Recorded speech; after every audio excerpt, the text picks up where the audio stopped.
Underway. Thank you again for being here. And we're live.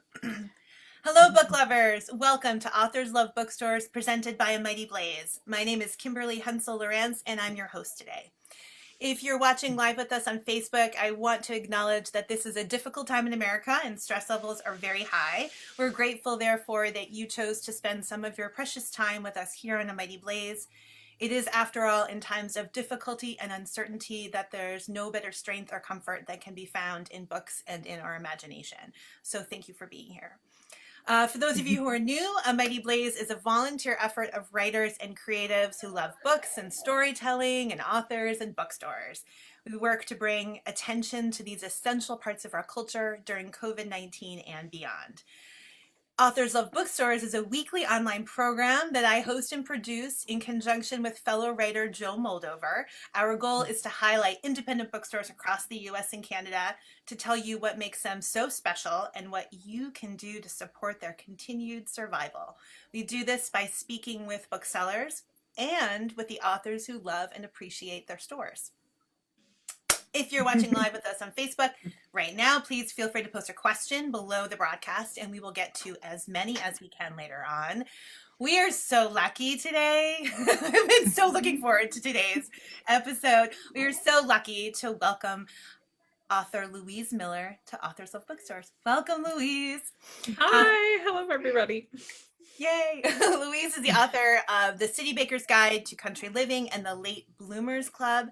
She is a professional pastry chef, an art school dropout, an amateur flower gardener, an old-time banjo player, an obsessive moviegoer, and a champion of old dogs. Louise writes and bakes in Boston, Massachusetts, and her books are wonderful. They are the books that I describe as deeply satisfying. Like you get to the end of one of Louise's books and you feel like your time was so well spent in a great story. It's true. That's what I always feel like. Thank you so much. So true. And I like to recommend them to friends. Louise's novels are the perfect antidote to the stress of our world right now. And if you haven't read them, I don't know what you're waiting for. So welcome, Louise, again. Thank you so much. Thank you for having me. We're also so excited to welcome Kathy Detweiler. Kathy is the owner of Buttonwood Books and Toys in Cohasset, Massachusetts, which is about 25 miles south of Boston and 2 miles from the beach, I just learned. So a fabulous location anytime. A great place if you are thinking about someday in the future when you can travel to Massachusetts. Cohasset's a great place to make sure is on your list. And Kathy is a huge champion of all authors, and so we are very happy she's here. Welcome, Kathy. Thank you so much. And I'm so appreciative to Mighty Blaze for doing this format. It's such a great way to get authors in front of our viewers and our readers. Really appreciate it. It's our pleasure. And we should mention that you are live in the store right now, which is why you were masked. And you're open for business. So we may see customers walking by behind, which I love. And you were sitting in I see the history and science section behind you. Yeah, so I'm kind of in our nonfiction zone. And, we have a little eclectic spot. I have cookbooks to my left and I have biographies and history behind me. So I do have Louise's book, so right here. So Louise, when we invited you, we invite authors and we ask them to nominate a bookstore. And so you nominated Buttonwood as one of your favorite independent bookstores. And I'm sure you've visited many indies over the years. Tell us, what is it about Buttonwood that you find so special? It's a combination of a lot of things. First You're and welcome foremost, to it's browse just around. a Thank you. gorgeous store, and it has such a wide variety of books, and it's also full of treasures. There's toys and just beautiful gifts. So it's just a delightful place to lose some time in. But my first introduction to Buttonwood Books, besides because I don't live on the South Shore, was doing an event called Breakfast with the Authors. And Kathy and Buttonwood, they put on the best events for readers. And I have to say, both times I came to Buttonwood with both of my books, and both times I was so impressed by the community of readers that are connected to the store and that come out. I mean, both events were packed and the readers were really engaged and had great questions. And so it was just, it's so wonderful to walk into a community like that. And both events were, one was breakfast with the authors, and I got to be a part of a group that included one of my heroes, Anne Hood. So that was really thrilling for me to get to meet Anne Hood. And the second night, I think of this event all the time. It was dinner with the authors, and I was paired with one other author. His name is Spencer Wise. And it was an in conversation night. So we both came, we had read each other's books, we'd never met before. And on the surface, if you looked at both our books, you would think they were for very different readers. But the books had really similar themes, and we had so much fun talking to each other. And it was just one of those events where I felt like I had never probably would have crossed paths with him. It was such an unusual choice. But I hope I can speak for him too. I think we had a great night, and it was just such a memorable evening. Like, I love doing any event, and I absolutely love connecting with readers, and but I love group author events because it's thrilling. It's really fun to get to meet people you admire, and to get to talk about writing, and to get to kind of share that experience. So yeah, the events at Buttonwood can't be beat. Kathy, how are you doing events now in this COVID world? Have they moved online? Well, yes, we've unfortunately have moved online. When the weather was nice, we were still doing a few sidewalk signings with some local authors. We set up some stations and, tried to have that as an option, but there's really no substitution for both, offsite events that we have at the Lighthouse, and then the supper with the authors is something new that we started about 5 years ago with the conversations, and we really transform this whole space. We do sit down dinner with tables and chairs, and we have about 50 to 60 people in the store. But that kind of came about because we were trying to figure out a way to economically provide food. And we said, well, why don't we just turn our store into a cafe? It is a lot of work, but in the end, it's a really unique atmosphere. And it's kind of like being in someone's house, but you're surrounded by books. And the spontaneous part of conversation that develops with two authors that are meeting sometimes for the first time is really energetic. And we do have great readers at the store, and they're very discerning, and they can always tell when an author hasn't read the other person's book. They will pick it apart. So I've told all our authors that now there's no cheating. You really have to read each other's books. But it's a really intimate way to get to know an author, their writing styles, and just in general, it's a great community event. And we have a lot of people that might just move to town, or we have divorced women who are looking for social opportunities, and it's just such a good fit for everybody. If you love books, it's like the perfect fit. Now, you mentioned a lighthouse. So you're the first bookstore we've interviewed here on the show that has a lighthouse accessible to them for events. Can you explain a little bit about that? Sure. So about 2 miles away, there's the Cohasset Lighthouse Keepers. It's the Cohasset Lighthouse Keepers, and it's right over Cohasset Harbor, overlooking the yacht club, and this beautiful. You can see some of the islands that are kind of dotted out there. It's up high on a hill, plenty of parking, and they have tables and chairs, and then we bring the food. I source out the coffee with a great local vendor, Seabird Coffee, and we do the food with Fresh Feast, and it's just a great way to start a day. And it's been fabulous. My mother-in-law started it when she owned the bookstore 30 years ago, and it's a tradition that we have kept alive. We do one in the spring and we do one in the fall with 3 authors each. Sounds like an idyllic location. It's perfect. It's so nice. It's such a nice event. It really is. So, go ahead, Kathy. No, I was going through it and I was thinking about some of the events we had there, and we usually do our spring event in April or May, and I'll never forget that one of the last events that we did there, Honey Bus was one of our books, and she was traveling from the Midwest. She's from San Francisco, but she was traveling from the Midwest, and they had this huge snowstorm, so we couldn't get her there. She was trying to get, she got a flight to Boston, but she wasn't able to make it in time. And who would think you'd have a snowstorm in April to prohibit an author? But that was one of our hiccups. That can happen. Yeah. That definitely can happen. So one of the things that our viewers love is to hear the behind the scenes. Like, what is it like to run a bookstore? I know a lot of people who their dream is to own a bookstore and to write a novel. I know a lot of like, most other people, and so but a bookstore, it sounds glamorous, and you get to spend time with authors, you get to be in lighthouses, but it's a lot of work.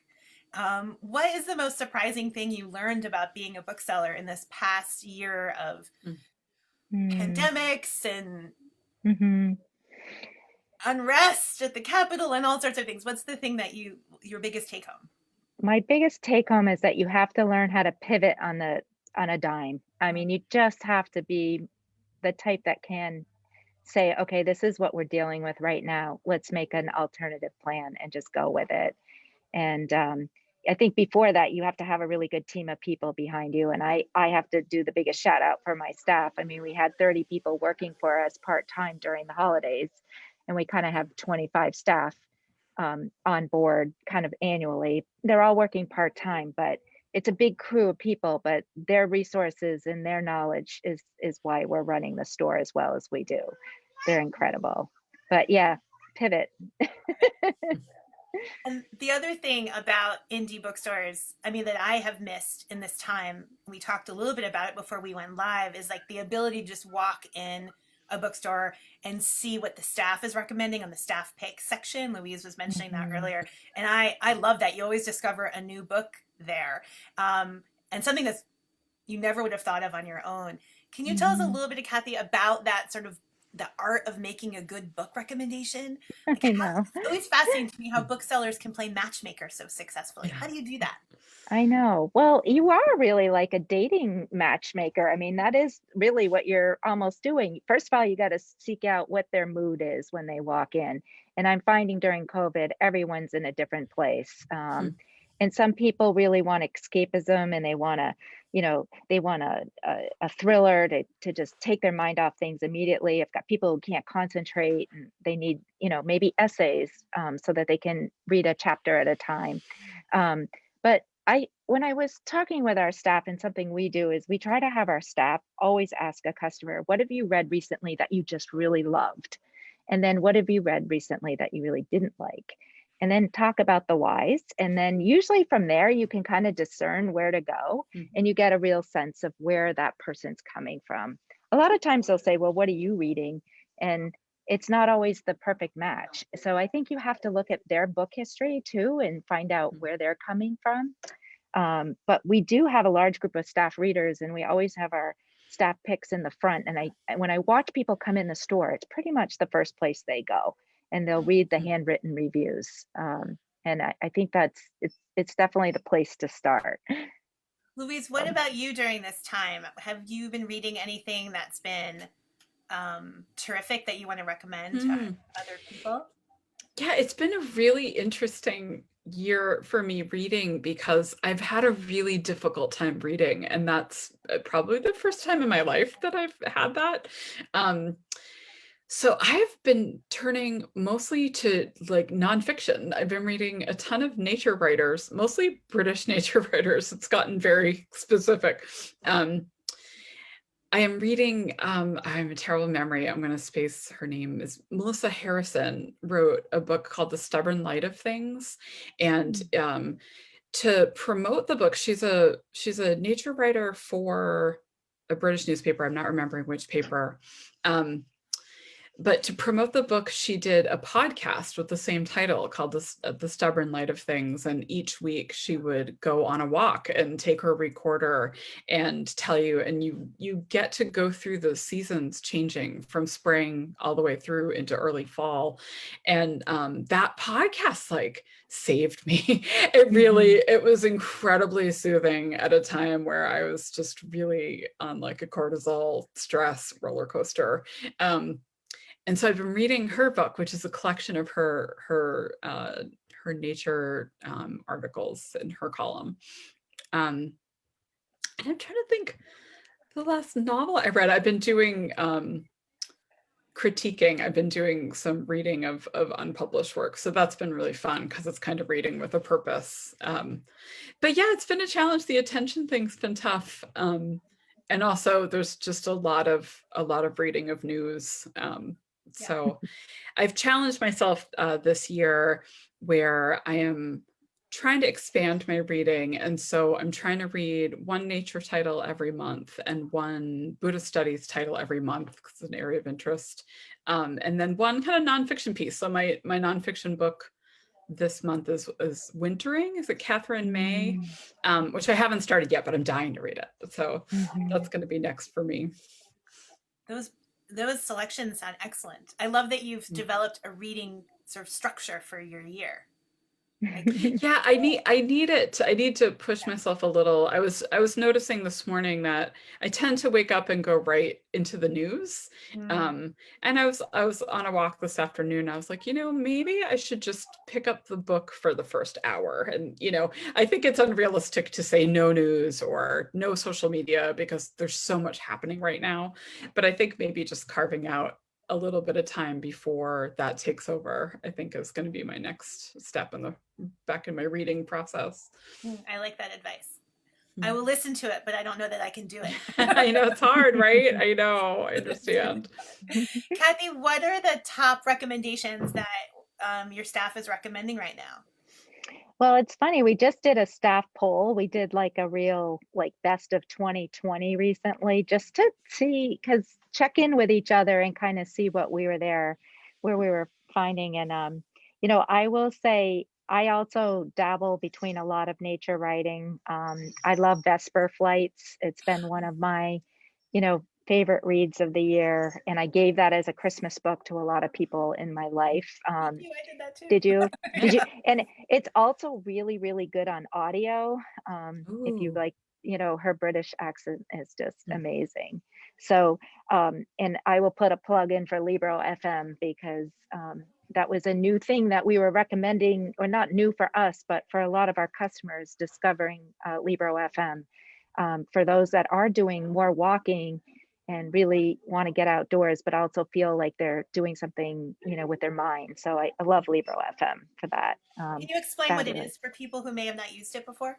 Yeah, so it's an alternative audio purchasing company, and so that you can buy your books through Libro FM and not Amazon. And when you can also offer to associate with a local bookstore. So if you're a customer of Buttonwood, we can help, sign you up, but you can also place that we made the referral so that we get a kickback of that sale, Nice. which is really nice. And a lot of people just don't know about it. So we've been trying to promote that as well as many other bookstores. But I love it. I also like a lot of nonfiction, and this was one of mine. It's called Good Morning Monster by Catherine Gildner. It just stands out as probably one of the most impactful books I read in 2020. It's in short, 5 stories about some people who have gone through trauma in their life. And Catherine is a psychologist that worked with these 5 individuals over a long period of time. But I think what the book shows when you're reading it, even though it seems like a dark subject matter, it really shows that the human spirit has resilience. And no matter how horrific some people have gone through, that you can come out on the other side of it. And what's interesting is when she wrote this book, she also met with these former patients of hers, like 10 to 15, 20 years later. So you get this long-term view of how well these people are doing. And I just found it to be completely captivating. And during a time of what I feel is unprecedented stress, and hearing what some people are going through, I just felt like it's a book about hope. It really is. So I have to say I love that. And then I read The Elephant of Belfast. It's a book that's coming out in April this year. It's a historical novel about a young woman who's an elephant tamer, and during the war, so there's a combination of war and I really haven't read anything about Belfast during that time period in the 1940s. So I found like I learned a lot as well, and you learn a lot about elephant behavior, which was really interesting. So a little bit different, but that is something as well. I don't know if there's anything else. Those are great recommendations. I love the idea of that nonfiction book that you mentioned being ultimately a story of hope. I think we need more of that nowadays. So thank you for recommending that. I wonder if you've ever been stumped by a customer's request. So you have a customer who comes in and wants a book and you have not been they're perplexed. Yeah, Actually, it happened to me this Christmas, because I had this young woman in her 30s come in and she said, okay, I'm looking for the perfect book for a book club for my family. But she had 4 or 5 siblings that are all between 30 and 40 years old. She had her parents who were in their late 60s, 70s. And then she had a couple aunts who were in their 80s. And I just was like, and they're all well read. So they go to bookstores all the time. So you couldn't offer something that had been out for a little while. And it was like super challenging. So we kind of ended up going back to backlist. But what was really fun about the process is some customers were in the store. And so they all piped in. And I think for 3 or 4 days, I kept thinking about this question because it was challenging. And I ended up getting this woman's email, and we kind of kept going back and forth just because it was like an ongoing book list that kept developing. So it was challenging, and in the end, I'm not sure what she ended up picking, but you're living us with the I know. I've got to see her again because I don't know what she did, but it was just one of those, because it was such a wide audience. It wasn't just a regular book club recommendation. Right. And so many of them had read books that were already out. So we were leaning towards backlist and things that people hadn't read, maybe might have missed, gone off the radar. So that was challenging. It does sound tricky, but I love that you sounds fun. It sounds really fun. I know. That's my favorite thing to do, is to recommend books to like friends going on vacation in the times before when we did that, or who need something to read. And I always love to recommend Louise's books because Louise, as I mentioned at the start, your books are sort of the perfect place to spend time anytime, but especially now this past year when so much has been uncertain. What do you think draws people to your storytelling? What is it about? Gosh. This wonderful town you've created and these vivid characters. That's a great question. I think it's really different for different people, but what I hear from readers, gosh, I just received the nicest letter from a reader who she lives in the city, but she grew up in a really small town, and we ended up having a really nice exchange about small town living, which I've actually never done, but have a lot of like small town adjacent experience. But I think it's in part, like escapist, like, I've created a town where, people look out for each other, and they're not, I hope that they don't read as saccharine or, like too sweet, but that there are places where people kind of wrestle with things but in the end kind of show up for each other. And I think especially this year where, really being tested that way. And I don't know, like, and we're also not with each other. I think there's definitely appeal of thinking about community and what that means and how we want to develop that for each other and for ourselves. But anyway, that's such a nice I question. want to Like, add to that. I want to Yes. add to that because I have to say, like, I still like, when you can just remember the first chapter of a book, or Yes. like it is just ingrained. Now this is 2000 what 16, but I can go to a customer and say, oh my God, you're gonna love this, you're gonna hooked in on page 2. I mean, it is funny. First of all, her characters are so authentic, and I feel like we all know someone like her characters, and I think that's such a relatable thing when you're reading. And but you have such a good wit that you oh, weave into all both your books, and I think like there's just enough tension, but then there's that wit, and that's what makes your books so appealing to people. oh, You have thank such a you so good much. balance of good character study, but in this small town life. And Louise and I have already talked. I have all these Vermont roots, so when she writes about that area, I know where she's talking about, and it is so authentic. Well, that's Thank even you a so bigger much. compliment when you're That from is. Vermont complimenting someone writing about Vermont. Yeah, if I hear from anyone with any Vermont ties that like the books, I always feel really happy and really relieved.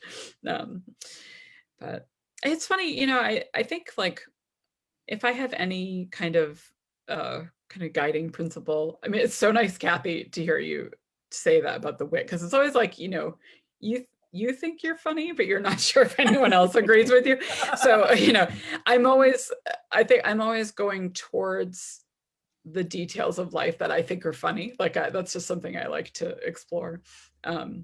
But I also just really like writing about regular people. Like it's like nothing really that like loud happens in my books, and that's just kind of what I'm interested in general anyway. Like I there's just nothing really flashy that's gonna happen, but that's fun. I'm personally like try to I'm always on the lookout for what's kind of funny and nice about regular life, and that's what I kind of try to cram my books with.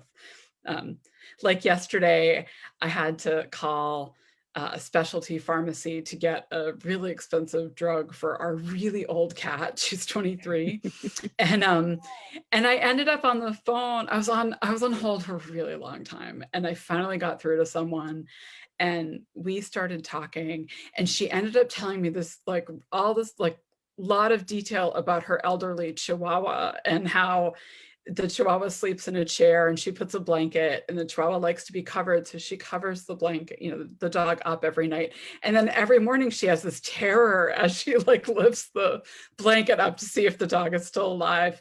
And it's like that kind of thing that I just I love about being human. And so anyway, so that's kind of what I'm interested in writing about, or those kind of funny weird details. Will we see that story in a future book? Yeah, probably. I'm sure it'll show up somewhere. Speaking of, we're getting some audience questions. We're getting questions and comments. So you have one fan, Louise, who said, quote, Louise's books are comfort food in book form. Thank you. That's so nice. And another fan asked, can we have an update on your new book or your next project, which was mine as well, which is sort of how are you able to be creative during this time of COVID? You talked about how it's really hard to read. Are you able to write? Do you have a new project? For those of us who loved your first 2 books, what tidbit or morsel of goodness can you give us about the future? It's been really interesting, because of the lockdown, I have more time than I've ever had in my entire adult life, and but I've found the writing has really ebbed and flowed. So at the beginning, it was nothing. And then I had a great spring where I wrote a lot. And then summer kind of died down again. And in the fall a little bit, and I started a new critique group. So anyway, so it's been a lot of back and forth. And of course, I feel like I should have written 12 novels by now because I have so much free time. But I do have something I'm working on, and it's a little different.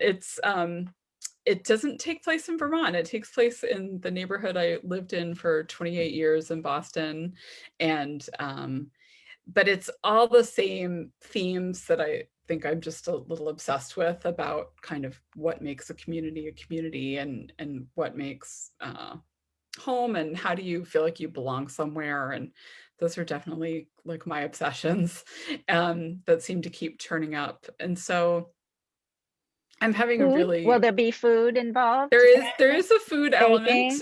and Okay. yeah, there's definitely a food element, and there's a lot of dogs, and there's a weirdly a lot of nature in it for a book that takes place in Boston.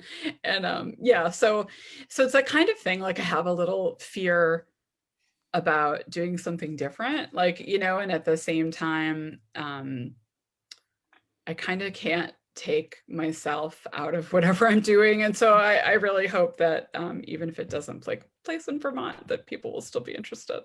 Um, but yeah, so anyway, so my goal, my personal goal, is to finish a first draft before my 50th birthday, which is in April. So Oh, so yeah, so I'm trying to buckle down. So hopefully we'll get there.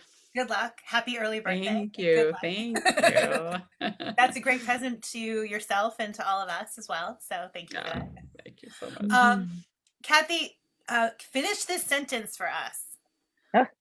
Running a successful bookstore is part hard work, part luck, and part what else? Sliding on your butt. I don't know. I feel like so much of it is you have to improvise when you're going along, and but it's a persistence too. It's a lot of work. People think that running a bookstore is really great, that you're always out front rearranging books. I mean, I was in the dumpster the other day, literally in the dumpster, taking out furniture that somebody had dropped in it. And like, there's a lot of parts of the business that aren't so fun too. We've had kids defecate in the store. We've had like all kinds of things. So you just have to always be thinking outside the box, and be able to respond to things. Does that leave with you? Does Yeah, that make you not want to buy a bookstore? I was just thinking about all the things that could go wrong in a day in a bookstore, like all the challenges that you can have. It's not just, we think of it just simply stocking the book that the customer wants, but it's so much more than that.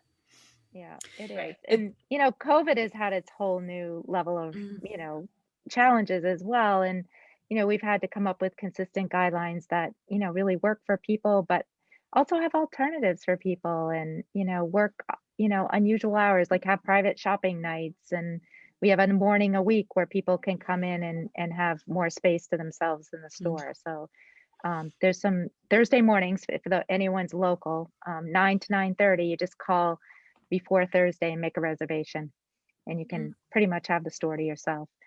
So That's so we're nice. offering that That's up. great. That sounds like a Trying to dream make it. anytime to have a bookstore to yourself. Yeah. So, Louise, you talked about this new project you're working on has nature in it, even though it's a city-based book.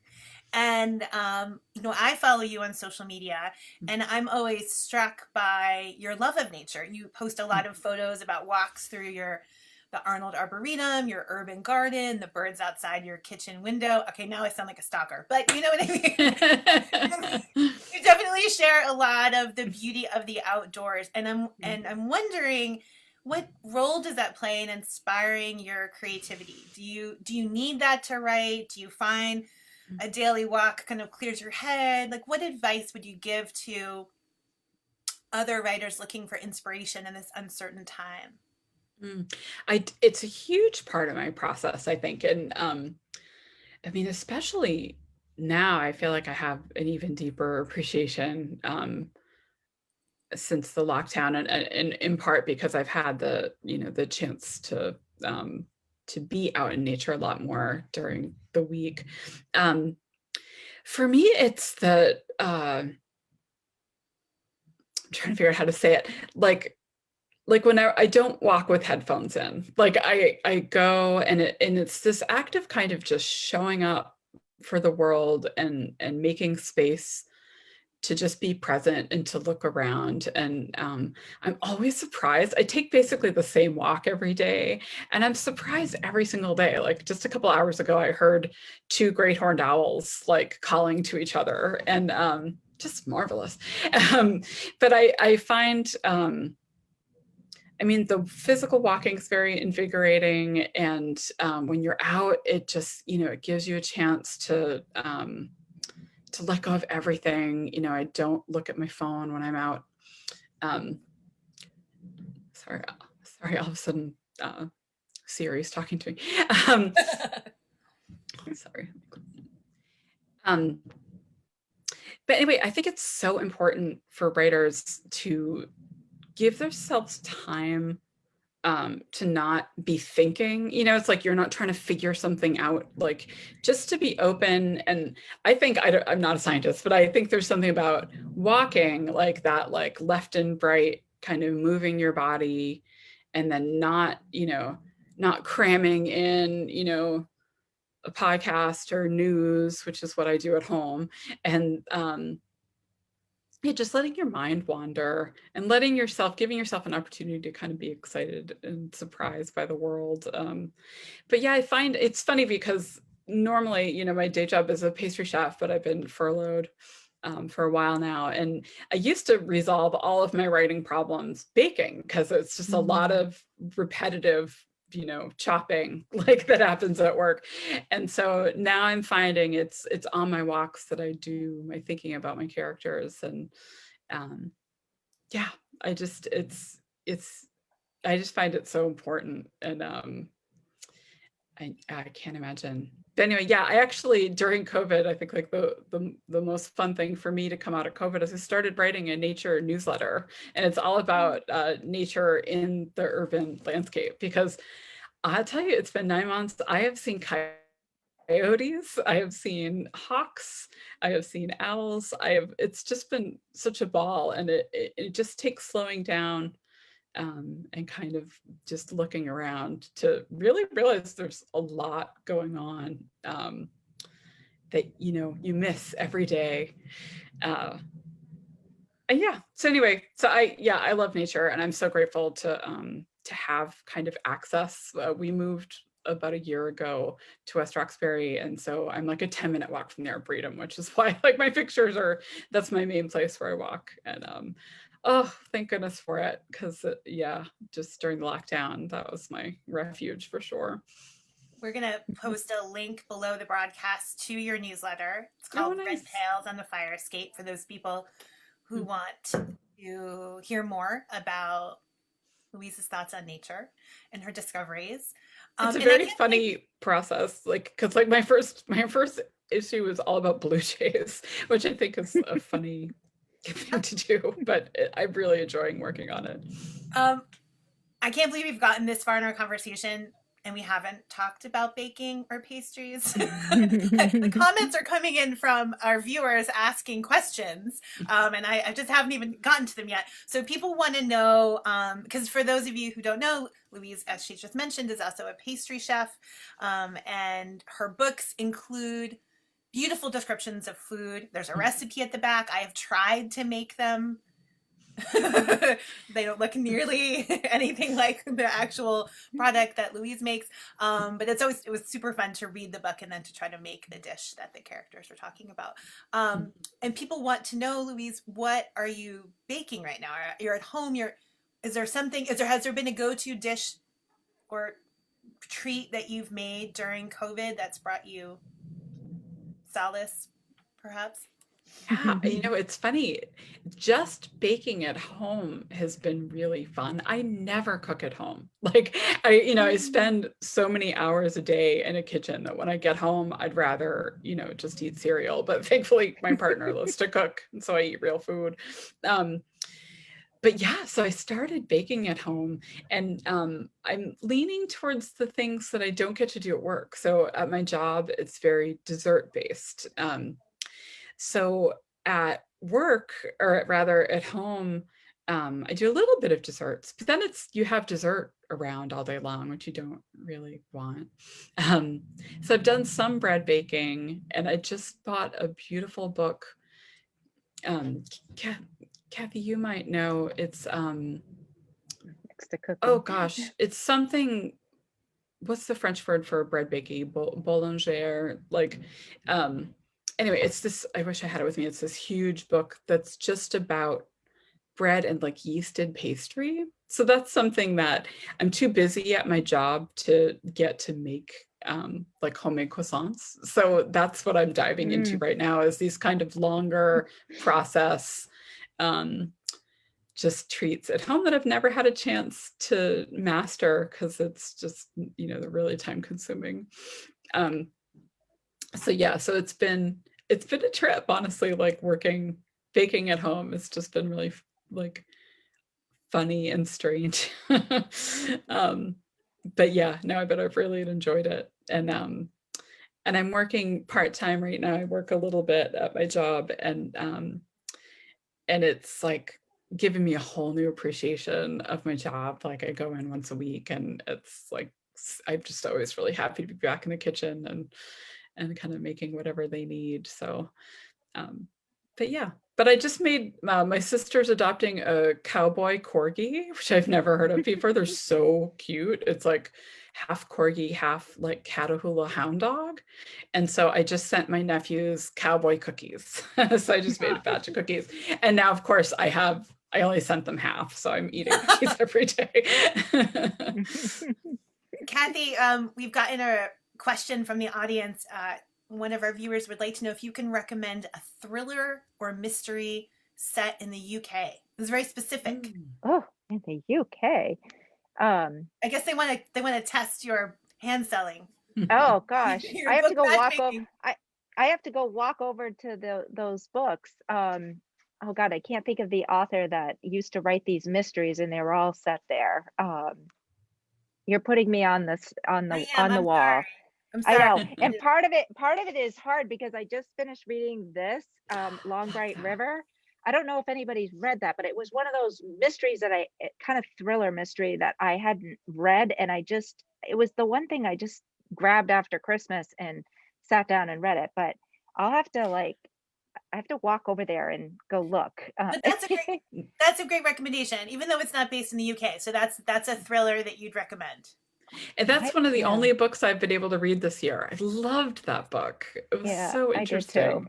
I know. And it's not what I expected. I don't know why, but I did really enjoy the character development, and I just found like for COVID, it was the right pacing for me to read. It just kept me going for sure. Wonderful. So we're coming to the end of our time, but before we say goodbye, Kathy, I want to know, what can our audience do to support Buttonwood at this time? Obviously, we want everyone to go buy Louise's books from you, and we'll put the links below. But what else what kind of support can the community offer to you at this time? What would be? I think at this time, whether you're a Buttonwood independent fan or a fan of any independent, is to do your browsing online if you're not comfortable going to the store. If you want to call stores, most stores are taking appointment shopping time. It's a second best. If you can't talk to somebody in the store, we make appointments for those, and then go to the store and browse and support them. And the other thing is, follow them on social media, Instagram. I know like everyone's inventory is changing daily. Especially now we're getting a lot of new books in, and it's a great way to kind of see what's happening in your store. Sign up for events and find out what's happening. I am personally just want to say that we're having an event in February. The date is to be determined hopefully by the end of today, but it'll be up on our website. Tracy White has written a book called The Puzzle Solver with Dr. Ron Davis, and it's about myalgic encephalomyelitis, which is the same illness that Ellen Hildebrand has. And so that's how sometimes I just throw the name out there so people understand how complex it is. But for me, this is like a book that is really coming to home because I have a son with ME, myalgic encephalomyelitis. And for me to be able to offer a book to the patients and families, or for anyone, it's an amazing story about living with a chronic illness, and it's extremely relevant in our times right now with some of the Mm. COVID long haulers that are coming, are persisting with symptoms. So it's a really tender story. It gives a great history of the illness, and it shows all the shortfalls of funding and advocacy. And hopefully that'll be a really amazing event that we're going to be kicking off in February. So I hope that people will check in with us on that. So to all of our viewers, to learn more about Buttonwood Books, you can go online to buttonwoodbooksandtoys.com. You can learn more about this event that Kathy just mentioned, subscribe to their newsletter, hear about other things that are upcoming. And then to follow Louise, to find out more about her current project, her newsletter, you can find her online at louisemiller.net. Thank you, ladies, so much for being here today. Thank Thank you. you. To spend time with both of you. And to all of our viewers, join us back here next week for another episode of Authors Love Bookstores. Until then, be well and keep reading. Thank you. Thank you, Thanks so Katie. much.